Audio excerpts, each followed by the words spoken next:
Hello বন্ধুরা, কেমন আছেন? আশা করি ভালো আছেন। তো গতকাল গ্রামে আমাদের রক্ষাকালী পুজো ছিল। তো মন্দিরেই এই পুজোটা অনুষ্ঠিত হয়। তো সেখানে মন্দিরেতে গেছিলাম। তো গিয়ে দেখলাম গ্রামের অনেক মা বোনেরা একসাথে একত্রিত হয়ে পুজোর জিনিসগুলো গুছিয়ে দিচ্ছিল।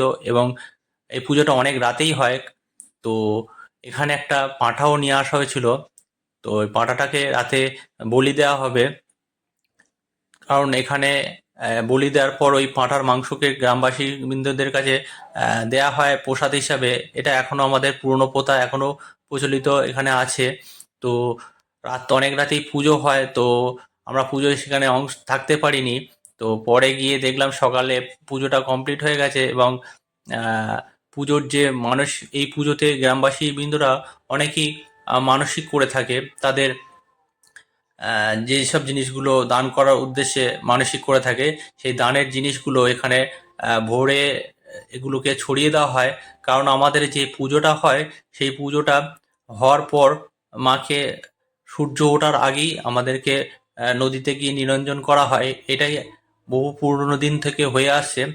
তো এই পুজোটা হওয়ার পর ভোরে যেসব মানসিক জিনিস থাকে সেগুলো সকল গ্রামবাসীদের মধ্যে ছড়িয়ে দেওয়া হয়। হর্নুট দেওয়া হয়, আমাদের এখানে বলা হয় হর্নুট।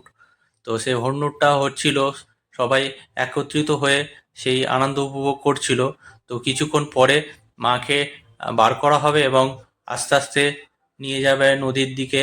তো মাকে বার করে নিয়ে এখানে একটু বরণ করে নেবেন। বরণ করার পর চলে যাবে নদীর পাড়ে। তো আজকে চলে এসছি আমরা নদীর পাড়ে। তো এখানে কুয়াশাগুলো খুব হয়েছিল, আজকে একটু বেশিই কুয়াশা হয়েছিল এবং ঠান্ডাটাও যথেষ্ট ছিল। তো সবাই একত্রিত হয়ে মাকে নিরঞ্জন করার উদ্দেশ্যে নদীর পাড়ে মিলিত হয়েছে। সেখান থেকে একটু বরণ করে নিয়ে মাকে নিয়ে যাবে নদীতে। তো আমাদের গ্রামে এই পুজোটা খুব জাগ্রতভাবেই অনুষ্ঠিত হয় বা করে থাকে। তো এই পুজোতে অনেক গ্রামবাসীবৃন্দ তাদের মনস্কামনা পূর্ণার্থে অনেক মানসিক করে রাখে। তো সেই মানসিকের জিনিসগুলো আমাদের ভোরে এগুলো ছড়িয়ে দেওয়া হয় গ্রামবাসীর উদ্দেশ্যে। তো সেই ছোটবেলা থেকেই আমরা এটা দেখে আসছি এবং ছোটবেলায় আমরা খুব আগ্রহের সহিত চলে যেতাম সেই জিনিসগুলো করানোর উদ্দেশ্যে ঠাকুরতলাতে। তো সেখানে গিয়ে খুব আনন্দ করতাম।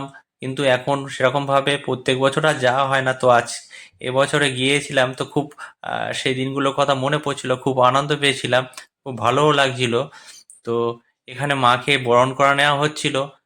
বরণ করার পর আস্তে আস্তে মাকে নদীতে নিয়ে যাওয়া হচ্ছিল। তো আমাদের গ্রামের পুজোটা আপনাদের কেমন লাগলো অবশ্যই কমেন্ট করে জানাতে ভুলবেন না। আর পাশে থাকার জন্য অসংখ্য ধন্যবাদ, ভিডিও দেখার জন্য অসংখ্য ধন্যবাদ। মা সবাইকে ভালো রাখুক।